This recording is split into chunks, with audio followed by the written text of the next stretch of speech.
kingdom man. I'm a part of God's plan. My father is the king. He owns everything. I'm a real man. I'm a kingdom man. Issue that's bringing us on this table is, where are the men? Where are the older men to teach the younger men? Well, one of the things that I've just discovered is if we say that the man is not in church, he's not there in church. It's women who are in church, majority of men. The men is not in church. And also what I've discovered is men are not at home. They are not in homes. They're single mothers at home. Men are not training their children, their sons. They're not there. Men, now we've got a situation where men are not working. Men are not at work. So my question is, where is the man? Where is he? Where do you find him? When we talk about, where are the men, we're looking about responsibilities, you see what I mean? And we're looking at the father, the source of the family. And if the father is not there, then what's going to happen? Yeah. The child, as a male child growing up, he's going to see the home without a father. The father exists. It comes and it goes. And psychologically, the child thinks that's what life is. You see what I mean? And the man then sees himself as, well, I should be with my friends. He's never been taught how to be a man, how to be a father. You see, when you use the word Abba, it's not actually Hebrew, it's Aramaic. Hebrew is Av, you see what I mean? When you say Abba, you're talking about source. In the olden days, the father used to be at home teaching the family, sitting down with the family. And sometimes, the woman never had a problem with that, because he goes to work, he comes home, and he can put food on the table, and he deal with things properly. Now you can understand now why the man is afraid of speaking in their home, because the law, that's what I talk about, the kingdom. This kingdom says, I'm talking about the earth, here, if the man shouts at the woman, it's an abuse. The man is afraid of even standing up in his home and said, wife, please just hold your tongue for a bit. Let's deal with it. She would say, do you want me to call the police on you? I just wanted to make a statement on the last topic a little bit, with the men and the women first. Because we need to go back to Genesis to realize that man fell. Of course. And if you continue to read through the whole Genesis in the end of chapter 3:24, God drove man out of Eden. Yes? Presence. God drove man out because he no longer, you understand, had the image of God. So we need to really understand why God done that.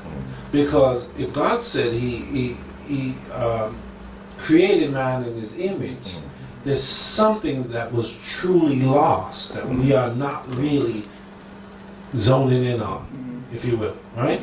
Now, I personally believe what God is showing me now, that the very DNA of man was changed in the garden. And that's why you have this issue with men and women. Because the man, you ask where a man is, he don't know where he is because he fell. He fell, his whole DNA structure had changed. Right? Now when we talk about the development of man, meaning man and woman, I think about the toys that was presented to us as children.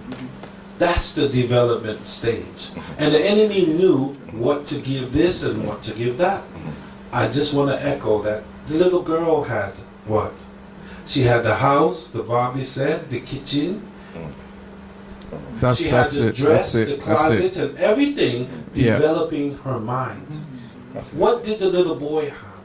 Nothing. He had maybe a G.I. Joe to kill, to beat, and destroy, and come on, man. Spider-Man. So it was already set up from the beginning. And then we wonder why is the women this and that? It was all groomed that way because man in his fallen state, the enemy continued his mode of operation to take over the kingdom. So we when we talk about identity, we need to go deeper and find out the whole man and allow the Holy Spirit to restore the whole man. Then we could speak like men. Come on. All I'm going to say is this. All I'm going to say is this. I'm excited because we're entering where God really wants us to talk about. See, because when they ate symbolically, it wasn't the apple. It was the words that was spoken in and around this apple that gave the enemy legal rights to access that man. It's kind of like witchcraft. Really. I agree with you. It's not about the fruit. It was never the fruit. It was the words that spoken. And then when God, let me just say this. And I did talk to you yesterday. Mary ate a word and got pregnant. Her whole DNA changed. Hold on, two more. Lazarus ate a word and he came back alive. His whole DNA changed. And Peter ate a word and walked on water. His whole DNA changed.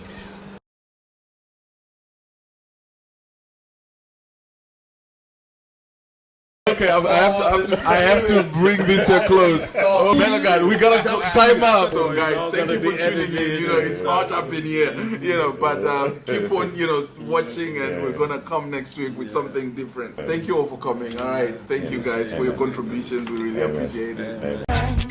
I'm a kingdom man. I'm a part of God's plan. My father is the king. He owns everything. I'm a real man. I'm a kingdom man.